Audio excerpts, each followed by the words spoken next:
So welcome to today's webinar on the U.S. economy. There's obviously a lot of moving pieces right now, and including a lot of political unrest throughout the world, and certainly there's a major shift in U.S. politics with the change of administrations. In some respects, we might observe that the U.S. and even the world economy are performing well despite some of the things going on in the political world. So to give his perspective on the economic outlook, we're fortunate to be joined today by Dave Fortin from RISI. So RISI is a key resource for Farm Credit East. It's one of the leading information providers for the forest products industry. And of course, forest products is an important industry here at Farm Credit East, comprising about 11% of our total loan volume. And in his economic outlook today, Dave's going to make some specific comments about the forest products industry, which is certainly a sector that's closely tied to the macroeconomy. So with us today, we've got Dave Fortin. He's the Director of Wood Products at RISI, and he's been with RISI's economic analysis team for more than 11 years. He's the co-author of the Lumber Commentary, as well as the North American Lumber 5-year and 15-year forecasts. Great, we can see him just fine. Perfect. Okay, thank you very much for the introduction. So with that, I guess we'll get started. Today, I will share RISI's outlook on the U.S. economy, and then we'll take a very quick overview of the major wood products markets. So the agenda, what I plan to touch on today, I thought we'd start with a bit of a global snapshot. We'll touch very briefly on the global economy and the trends in the major economies, as well as our outlook for oil, and a bit on the central bank policy rates and longer-term yields as those kind of impact the U.S. economy. And this also kind of sets the backdrop for where the U.S. economy fits in the global economic picture. Then we'll start talking a bit about the potential implications of the Trump effect, framed mainly around regulations, taxation, and trade. A lot of this is yet to be determined, so there's no real definite implications here, but I'll give a little bit of discussion around this and what RISI's take is on some of these policies and what they mean for our forecast and the assumptions that we've made. Finally, we'll take a deeper dive or a closer look at the U.S. economy, which is improving at a steady pace and is driven largely by the U.S. consumer. And in this piece of the presentation, we'll touch much closer on U.S. employment, the housing market, which is really near and dear to my heart as the director of our wood products group, because that's a main driver for wood products consumption. We'll look a little bit at industrial production in the U.S. dollar, and we'll try to tie all this up nicely with our outlook for U.S. GDP growth. And then finally, we'll round out the macro presentation with a real brief look at the Canadian economy as it kind of relates to the U.S. economy, and then finish off again with a 30,000-foot overview of our outlook over the next couple of years for softwood lumber, softwood plywood, and OSB. For the global economy, where we see the global economy growing moderately with heightened risk, in this slide, really we just try to give you a quick overview for the major regions in the global economy and where we see global GDP growth. Uncertainty really abounds in the global economy, particularly as populism's on the rise. I mean, history really has not reflected kindly on times in the past where populism's kind of reared its head. And, in the U.S., with the elections in the U.S. and Europe really beginning to swing that way, there's a chance that this cycle could actually be a long one. In the euro area, growth is expected to continue at a slow rate as we've got elections upcoming in Holland, Germany, and France. And it's particularly in France, the populist candidate Marine Le Pen, her chances of winning seem to rise almost every day. And this continues to add to uncertainty. In Italy, there's still a potential for a banking crisis, and banks there need to be recapitalized. In the euro area in general, they're still dealing with population growth issues and demographic issues, and that will continue to remain a hindrance on growth. In China, the economy is slowing in general, and this is due to the fact that the massive stimulus that was implemented in late 2015 and 16 is starting to wane. And also, just in general, there's that medium-term kind of undercurrent of slowing growth as the economy transitions from export-led growth to consumption-led growth. And then finally, in Latin America, growth is definitely slow, but we do expect it to start to improve. In Brazil, there are some green shoots, but nothing substantial. Argentina is slowly improving, and in Mexico, it's actually been helped recently by the weak peso and the rebound in oil prices.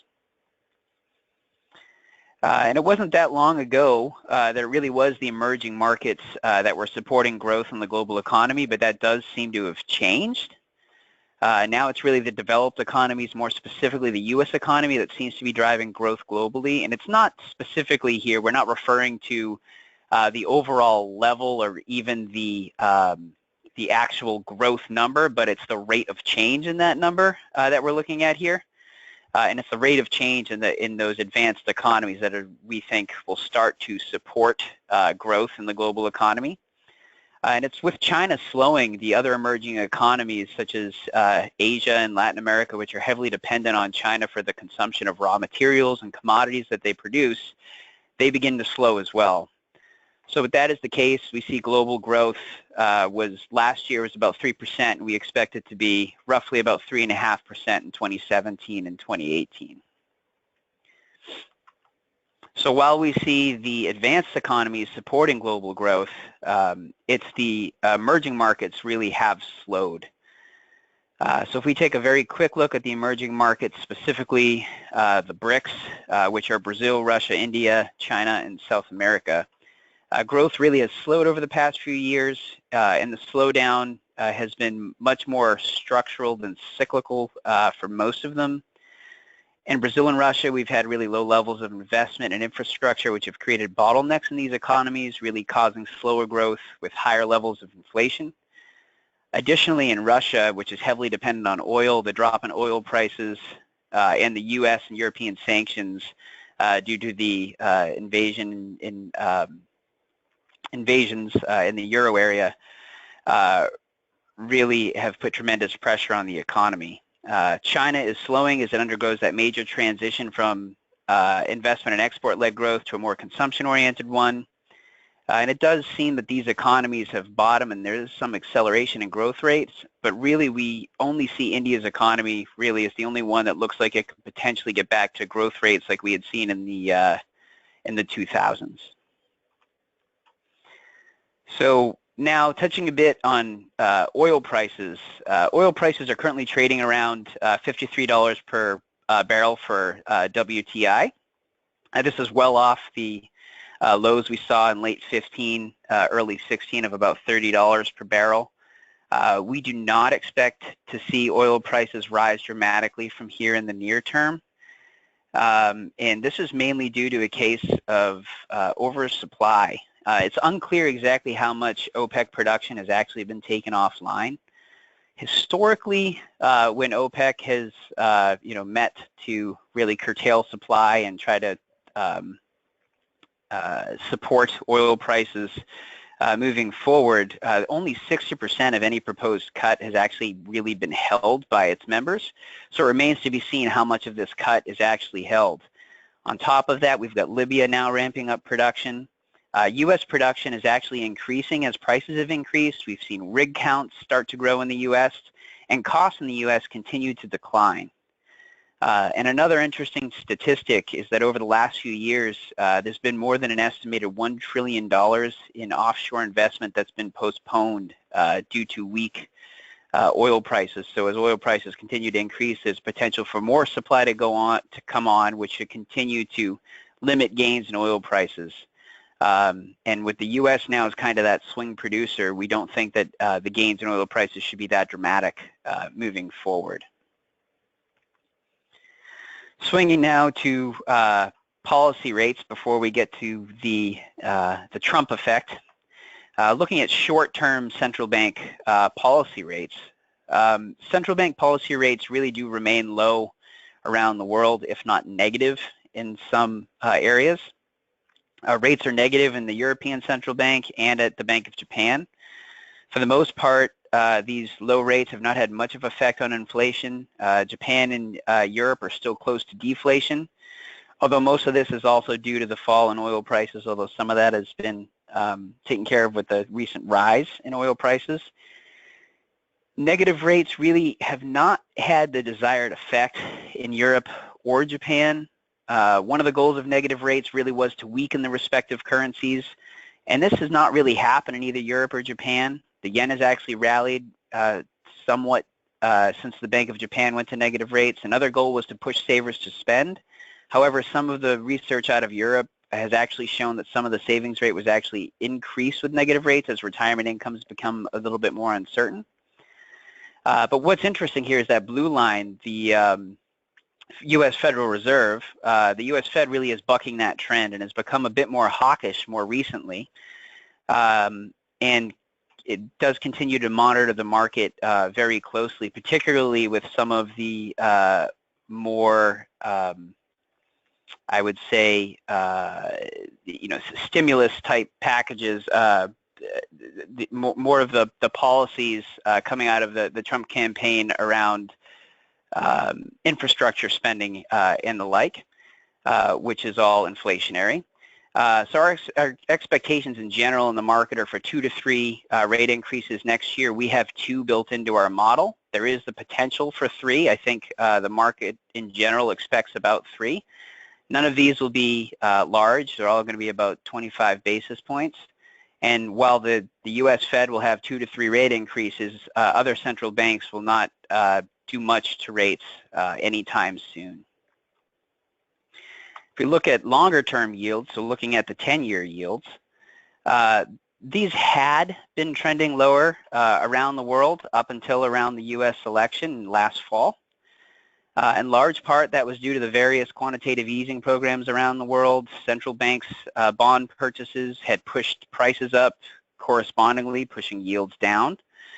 There was more than 10 trillion of government debt with negative yields worldwide, and this was one of the main reasons we didn't see the U.S. 10-year yield going significantly higher, and it's still one of the main reasons we don't see the 10-year yield kind of getting that far out of control, regardless of the type of infrastructure spending that may potentially get through. But also, investors are still looking for a safe asset that produces some type of return. And so as the Fed slowly raises the Fed funds rate, we still think that the yield curve in the U.S. will flatten over the next couple of years, with the 10-year yield staying near 2.5% into 2018, maybe just a bit higher than that, maybe closer to 2.6, 2.7. However, yields did increase after the U.S. election due to higher inflation expectations, due in large part to this Trump effect and assumptions around increased infrastructure spending and the policies that Trump has kind of campaigned upon. But these policies have proven a bit more difficult to implement. I think campaigning and being a bit more bombastic was much easier than actual governing and the bureaucratic process. And that is where I'd like to kind of shift gears now and to talk a bit about the Trump effect. So USA and the Trump effect. I mean, can he really exact any meaningful change in the direction of economic policy? I think there are three key things that President Trump is trying to key in on, and if he's able to make some changes around here, he could boost U.S. economic growth, at least in the short term. There may be some longer term ramifications, but around regulation, taxation, and trade. I think regulation could be a mild positive. We do have quite a bit of regulations in the U.S. economy. Taxation, there could be a one-time, if there's allowed to be a one-time repatriation of capital, maybe a large portion of this would end up going to a stock buyback, but maybe some of that would be reinvested. Trade is a bit of a wild card. Initially, if we're a bit more protective, this is initially a positive as people invest domestically, but longer term, this is definitely a net negative globally and specifically domestically, as it is inflationary for the U.S. consumer. And there's still a great deal of uncertainty as to what actually Trump is able to get done. I mean, we've seen that there's been quite a bit of difficulty getting some of his cabinet picks through, and what type of policies he's able to get done versus his campaign promises. I mean, he's tried to make good on most of his campaign promises, it seems, but I think he's learning along the way that it's much easier to make a campaign promise than it is to actually have something get through in Washington, D.C. and get through the bureaucratic process. So in the medium term, it could be somewhat positive for the U.S. economy, but the downside risks really are higher for some of these. You know, the lighter regulatory regime under environmental regulations and Obamacare, that could be a net positive for the economy. If we look at corporate tax reform, again, if we talk about that repatriation of capital, that if they're allowed to repatriate that capital under corporate tax reform, you know, dependent on what they do with that capital, if it's not just stock buyback, if they actually invest it in the business, that could further U.S. economic growth. It could become more competitive globally if they lower the corporate tax rate, which is part of his plan. We have, you know, one of the highest corporate tax rates globally, and we could see increased investment in the U.S. economy as a result. And finally, fiscal stimulus. I mean, this mainly revolves around that infrastructure spending, and what would that infrastructure spending be on? How would you fund that infrastructure spending and increase defense spending? This is all inflationary moving forward. Some of the downside risks to some of these policies, I mean, particularly as it revolves around trade, lots of the rhetoric has been somewhat protectionist, and it risks trade wars, you know, retaliatory protectionism, and you know, the net result here is that you end up with the cost of goods to the consumer being higher, and with the consumer making up nearly 70% of total GDP, that could be a detriment to U.S. economic growth.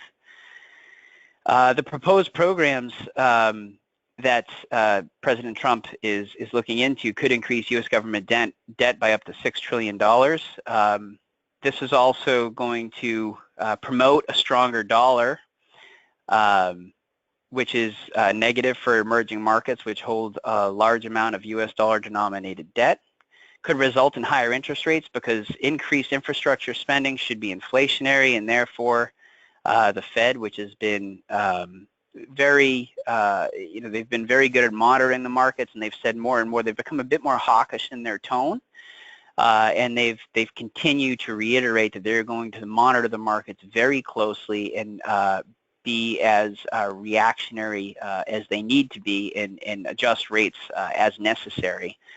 But overall, our baseline forecast is for slightly faster GDP as we see slightly higher inflation and slightly higher interest rates, given the Trump effect, because we don't believe that, you know, everything he says he was trying to do will actually get through, because the way the U.S. government is set up is just, as it's been proven to this point, it's not as easy to get all of those promises through due to the bureaucratic process in the U.S.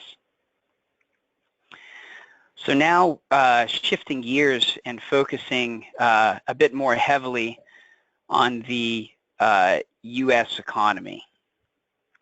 The U.S. economy really has been driven more recently by U.S. job growth and the U.S. consumer. Jobs should continue to grow, and along with wages, as the U.S. job market continues to tighten. Employment and poor income growth really had been the key headwinds for the consumer faced over the early part of the recovery. However, over the last few years, employment really has been performing pretty well. Job growth in January was actually 227,000. This is a very, very good report. last year. We have jobs up over 2 million, very solid job growth in 2016 after solid growth in 15 and 14. So the U.S. economy is chugging right along. Job growth should continue at a pretty healthy pace. We're starting to work off that slack that built up in the labor market during the recession. This has just started recently to show in wages. Wage growth has been slow to accelerate, but wage growth is going to be key moving forward to stimulating further growth and confidence in the U.S. consumer.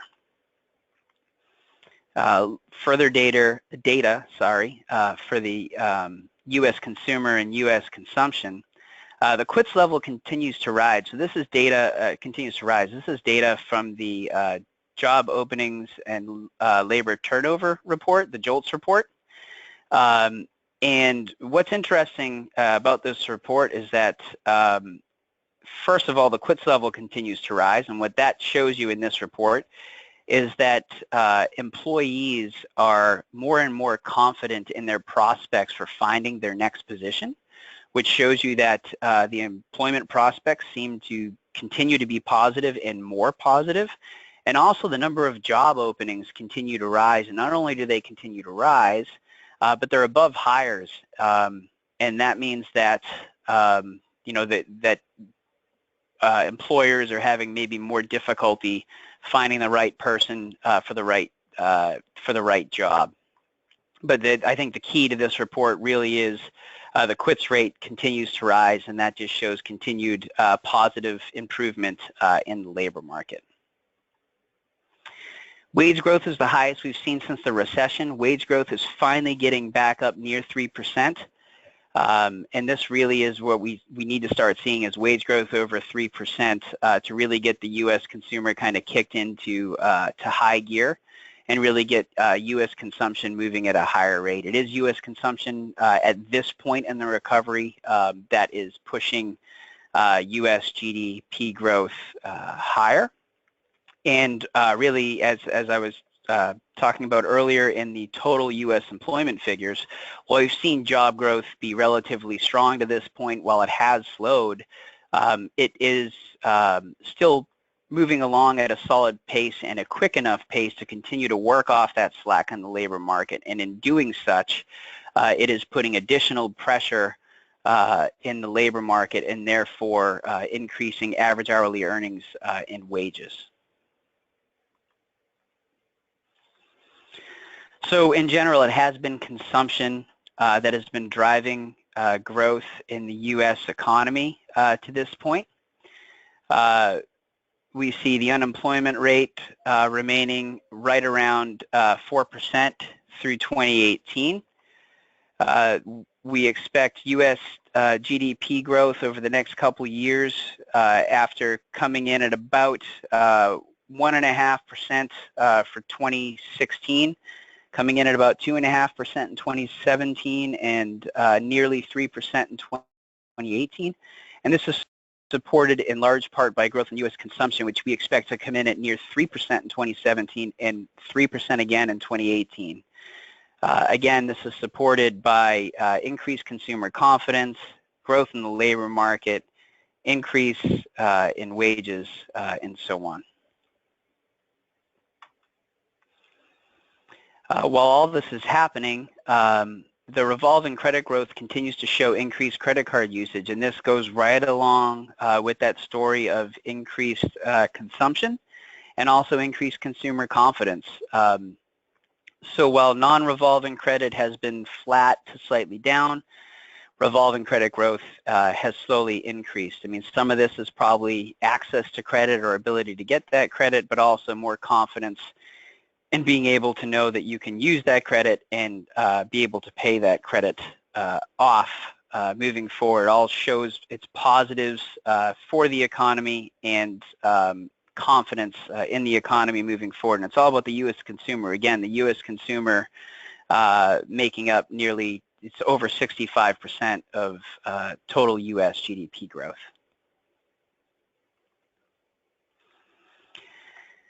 Now there's quite a bit of discussion around productivity growth, and productivity growth really has been worryingly low. And it really has been a troubling issue for the U.S. economy. Productivity growth, which is the output per hour, really is the cornerstone of economic growth, and it means that more is being produced with less. And since the end of the recession, it's been growing less than 1% compared to about 2.5% on average before the recession. And it's actually likely to decline this year. Maybe it'll be flat and eventually start to turn up as wages start to turn up and some of capital has started to be pushed towards more capital investment and away from labor as labor starts to accelerate. The price of labor starts to accelerate. A number of reasons really have been proposed for the decline in productivity growth. Some say that it's been falling because recent technology advances are not nearly as useful in the past. Maybe that's the case. Most of the investment literally over this, during the recession really has gone into the ground or before that. I mean, we've been, as David Kay, our macroeconomist, our previous macroeconomist had said, I mean, most of our investment previously has really gone into the ground. First, it's gone into digging holes and putting houses in them. Then after the recession, it went into digging holes and extracting oil, neither of which really helps productivity growth. Also, after the recession, there was a surplus of cheap labor and companies invested in labor versus capital. Again, we haven't really seen much inflation yet on the labor side. We're just starting to see that, so maybe that pendulum is just starting to swing. So as the labor market becomes more expensive, companies will again start to turn to capital investment, and that should start to help productivity growth moving forward. But right now, productivity growth is still worryingly low at the national level. So finally, with that, swinging to something near and dear to my heart, as I mentioned earlier, the U.S. housing market. And again, we're only going to touch on this briefly, but the U.S. housing market, the recovery has been frustratingly slow to this point in the recovery. And really the limited supply of shelter and the extremely tight inventories in the market really has tempered shelter sales gains to this point. Existing home sales, while they're up pretty strongly year over year, and new home sales are up pretty strongly year over year in 2016, up I think about 12% in 2016 for new home sales. It's the exceedingly tight shelter markets really are making it tough for would-be home buyers to find that next home and are pushing home prices higher, making it difficult for would-be home buyers to afford that next home and are really slowing the process in the housing market. And as such, we're seeing some rapid acceleration in home prices. So the escalation in home prices is actually running well above overall inflation and wage growth. We've seen home price inflation as measured by the National Case-Shiller Home Price Index, which is the red bar you see here, average well over 5% over the last couple of years here in 15 and 16. And this is well above the underlying consumer price index, which you see in blue, which is just barely over 1%, and well above wage growth, which is just recently getting over 2%. So as long as this is the case, the prospect of buying a home just becomes extraordinarily difficult for the average would-be householder moving forward. And this creates an extremely tight market. However, it also has implications for the repair and remodeling market, which I'll touch on in just a minute.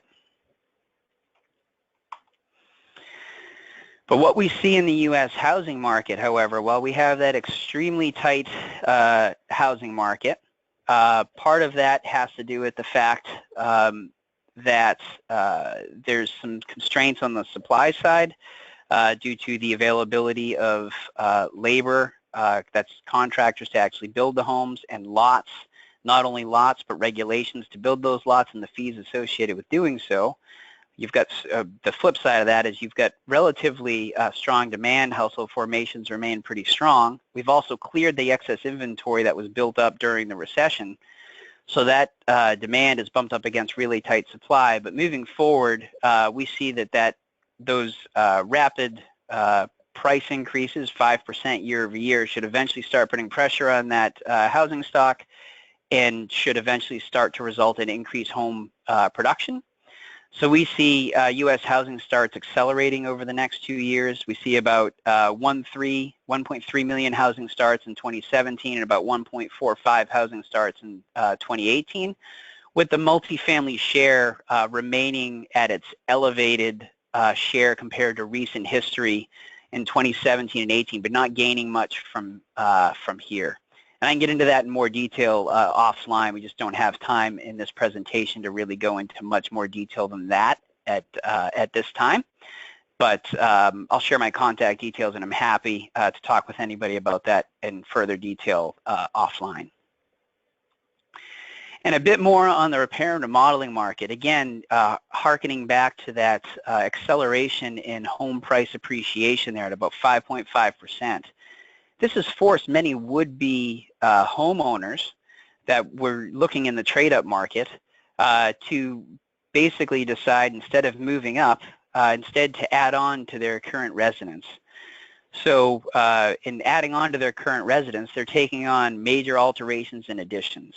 So they're using that equity they've built up, that strong home price appreciation, low interest rates, and deciding to tap into their home equity and therefore add on to their home. And in doing so, they're tapping into major alterations and additions, which increases total dollars spent in repair and remodeling. And with each dollar spent, those major alterations and additions use more wood per dollar spent. So this is a double dip, if you will, for wood usage. So there's more wood per dollar spent. So not only is dollars spent in R&R increasing, but the wood used per dollar spent should increase slightly over the forecast.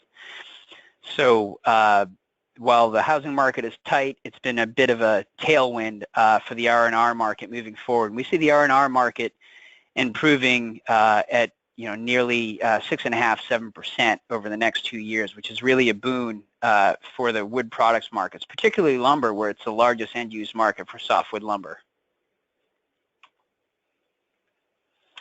Now focusing a little bit on the industrial production market. In industrial production, one of the key supports for the economy over the course of the recovery had been the manufacturing industrial production. Despite its relatively small size, it had accounted for more than half of total GDP growth since the recession. But over 2015 and 2016, industrial production weakened. We really don't expect it to provide as much support for the economy going forward. A large part of the previous growth in manufacturing had been automobiles, as Americans had been replacing their aging cars. We do think the automobile production has gone pretty much as far as it can go, although we've made the statement many times, and automobile production continues to ratchet higher, so we'll see what happens from here. The main issues really for industrial production moving forward really are the weak external environment, the retrenchment in the oil industry, which has reduced orders for machinery and equipment and drilling, and the strength in the U.S. dollar. Although output has been showing strength over the past couple of months, but the issues that are restraining production are still in place, and these should all keep industrial production from growing as strongly as it did over the previous 5 years. Recently, the PMI reports have been pretty positive. I mean, there are 54, it came in at 54.5 in December, a very positive report, and 56 in January. The industrial production reading in January, for February was, relatively weak, but part of that was due to some seasonal effects there with extremely, and the utility side was extremely mild weather, so the utilities really brought it down, but manufacturing seems to be ticking along pretty solidly, and it's manufacturing that really drives wood products demand growth. So all in all, this is still a positive for wood products growth. We don't see growth coming in quite as strongly as we had previously, and we see industrial production growth coming in over the next couple of years at about 1.5% in 2017 and upwards of 2.5% in 2018. And now finally looking at the the US dollar. The US dollar, this is the trade-weighted US dollar index. As you can see, the dollar has rallied dramatically during 2015 and was relatively flat throughout 16 and then popped again at the end of 17. This happened really right after the election, and I think a lot of this had to do with the expectations for infrastructure spending, and then really what that was expectations of inflation in the U.S. Economy, and what the outlook, basically the interest rate differential between the U.S. economy and global economies throughout the world. So we expect the dollar to remain strong on decent growth and the potential for tighter monetary policy moving forward. I mean, that's the basic policy. So the US dollar should remain relatively strong moving forward.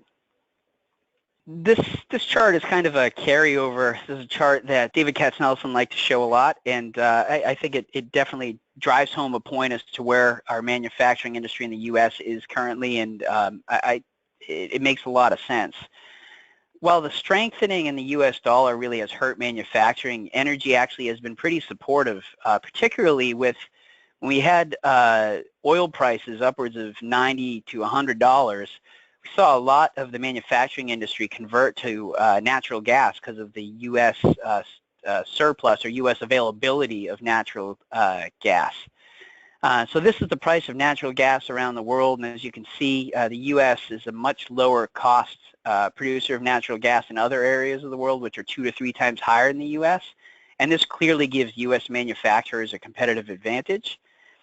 And we expect to see prices of natural gas in the U.S. remain low for the foreseeable future. There really has been a lot of talk about the U.S. trying to find a way to export natural gas, but it will definitely take a lot of time to do so. You have to build natural gas liquefaction facilities, and it's very expensive to do so, as well as special ports to do so. So this is much further down the road.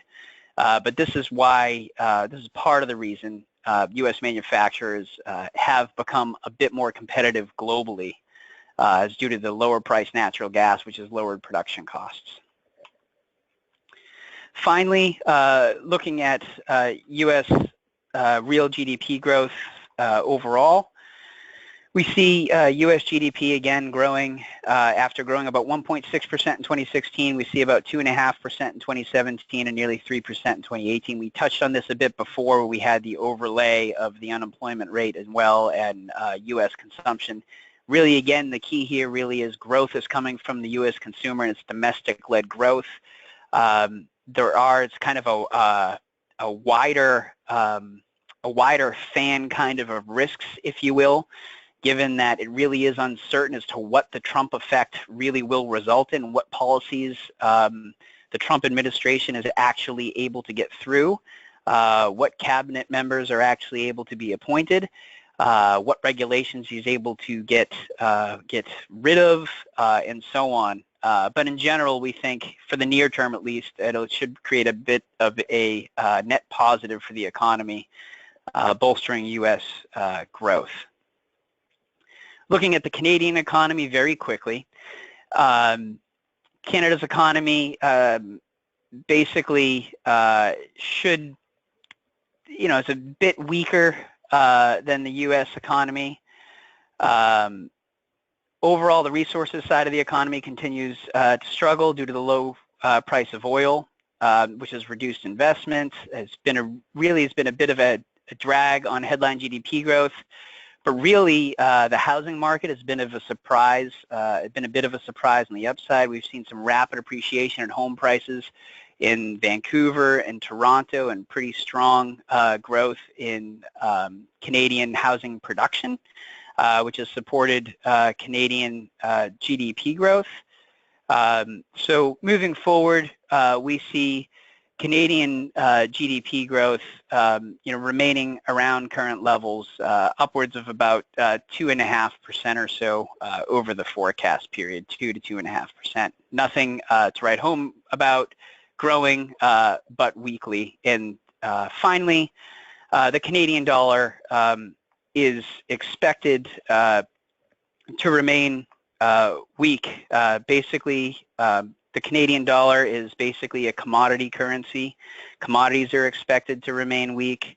We see lower interest rates, lower policy rates in Canada as they try to support the economy moving forward. And oil prices are expected to remain relatively low, which will also kind of damper expectations for the Canadian economy. And finally, the final piece of the presentation here, as I'm sure you guys are about done hearing me speak, just touching briefly on the three major wood products markets. Looking at the North American softwood lumber market, we expect the North American softwood lumber market to tighten rather significantly over the next 2 years. And this is because we see demand remaining well ahead of supply moving forward.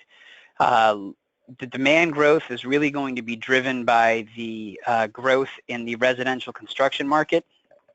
This is driven by growth in U.S. housing starts, which we touched on very briefly earlier in the presentation. But it's synchronized growth in all end-use markets. All end-use markets are growing, but it is mainly the rapid growth in residential construction that will push growth in softwood lumber demand, up against the capacity growth that is relatively flat. We see growth in capacity in the U.S. South growing at a pretty healthy clip at about 3% per year, while growth in the U.S. inland and West Coast is up maybe 1.5% to 2%. BC is constrained by the decline in the annual allowable cut. And in Eastern Canada, there's a couple wild cards there. One is, yes, first of all, there is available fiber to increase production if they're able to do so. But one is the ability to sell the resultant residual fiber to pulp mills, but the pulp industry is flat to down. And the other is what happens with current negotiations for the trade of softwood lumber between the U.S. and Canada. Will there be duties imparted from the U.S. Department of Commerce on Canada, and what is the resultant? What is the result in investment in capacity in Canada? Are there capacity shuts? So the market could be much tighter moving forward than we even have here. And will there be more offshore imports or whatnot? But either way, looking forward, we see demand moving markedly higher against pretty constrained capacity. So we see markets getting much tighter out into 2018. The OSB industry, we see markets continue to tighten despite a list of proposed projects. There are a number of list potential capacity restarts. There are a couple in Canada. I think one in the U.S. South. There's a greenfield mill in the U.S. South. These are all built into our model. Even with those listed capacity restarts and that greenfield mill, we still see demand improving enough to get markets sufficiently sufficiently tighter over the next 2 years.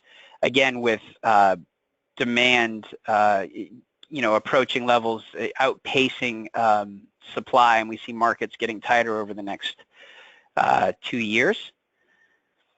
And then finally, in plywood, it's a bit different of a story. Yes, the market does, the picture, I think, tells a little bit of a different story than what the bars show. If you look at the bars, it's basically flat and red there at capacity, and then the blue bars up slightly in demand, but the green line shows this rapid increase in demand capacity ratio. Demand for softwood plywood is basically flat to slightly up. This market is heavily oriented towards the industrial production market, towards industrial markets, because over time, as OSB has penetrated the residential construction and our residential construction market more specifically, plywood has found a niche market in the industrial segment, and the industrial segment's been relatively slow to grow, 2.5% to 3%. So the plywood market growth has kind of mimicked that growth. And then at the same time, U.S. plywood producers have had to make the decision to, guard market share at the expense of prices against offshore imports, because as prices tend to rise, more offshore imports come, and U.S. producers could increase production, therefore lower prices and protect market share. So it's a pretty interesting balance that they have to lead moving forward. But I think the increase here really comes to the demand side. There is still plywood used in residential construction, and there is a pretty solid gain in residential construction market that should drive demand for plywood moving forward. And also, as OSB markets get tight enough, there is always a period where OSB prices get high enough and OSB prices and plywood prices converge. And typically when those prices converge, you start to see a substitution for the higher quote-unquote quality product where consumers switch from OSB into plywood. And that will support plywood consumption at that point as markets get tighter out into 18 to 20. So that is all I have for you for prepared remarks today. Thank you very much. So Dave, we've got a few different questions that have come in. Any regional differences? I'm wondering in terms of the Northeast for softwood or some of the other products you mentioned, is there any difference, or are these national enough markets that that's going to be kind of standard across the industry? Sure. So, I mean, there are definitely some regional differences. I mean, what we were looking at there for sure was a national, and I would say, I mean, that's a North American market overview. There are definitely some differences between regional spreads. Say softwood mills in Maine, for example. Sure. So, I mean, I would think that there are some challenges there. We tend to look at the market at the, first of all, we look at it at the North American level, right? And then on the supply, as far as supply goes, it is a commodity market, right? Lumber is relatively interchangeable. I think every producer wants to be able to tell you that their product is very specific and this is why you need to use it and this is how we differentiate ourselves. But a 2x4 stud, 8-foot stud is a 2x4, 8-foot stud to the general contractor. So in general, I think that it's pretty interchangeable. At the right price, they're going to go to that product. I think in the U.S. Northeast, I think some of the issue there is going to be, you know, I'd imagine you have the fiber. The issue is going to be, you know, what you're able to do with that residual fiber. Right. Do you have biomass facilities? I mean, what's the heating requirements? And I'm not as in tune with the day-to-day workings of the biomass side. We do have a biomass economist here. Yeah. But biomass and obviously pulp, you got to figure out what to do with the residual side of it, because I'd imagine some of that has to do with Eastern Canada too, because there's pulp mills there. I'm not sure, you know, shipping over the border or how far you can ship chips, what the cost is for that transit. Right. But I think it does come down, because that's going to come down to your cost at the mill. It's all about your net fiber costs, your net wood costs. One of the things is you talked about the potential infrastructure spending plans and some of the other things going on with fiscal policy, looking at the national debt. So the question was, how is that going to be paid down? But I think, you know, what more importantly, what's that going to do to the economy and potentially on growth and inflation?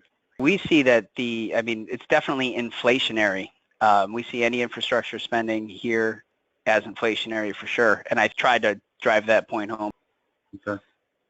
And kind of on the inflation theme, why haven't we seen more, given, I know you had a slide in there on the productivity growth has been relatively slow. Why haven't maybe we not seen more inflation in conjunction with increasing consumption? We could see more inflation moving forward, and we should, and I think that's exactly what we should, right? I mean, part of the reason we haven't seen inflation to this point is a large portion of that is, I mean, we've seen oil prices drop to $30 a barrel. And I mean, granted, even if you strip that away, I still think we haven't seen inflation well above 2%. You know, 1-point-something percent, 1.7, 1.8. The productivity growth, I think, is a bit different of an issue. I mean, if you're talking inflation on wages, that's a bit of a separate story. And I think the inflation on wages, that has to do with the fact that there just hasn't been, the investment hasn't been focused, or had been focused on the labor side of the market. We had to work off that excess in the labor market. Okay. And actually, so staying on that point, a question came in relative to labor inflation. Given that one of the things we're seeing across the Northeast in particular are some state level increases in the minimum wage, wondering what well, I think if that's had an effect, or what the potential impact could be on wage inflation as those policies get fully implemented. A lot of them are phased in, as you know. So what would the implication be in overall for wages in the region? Yeah.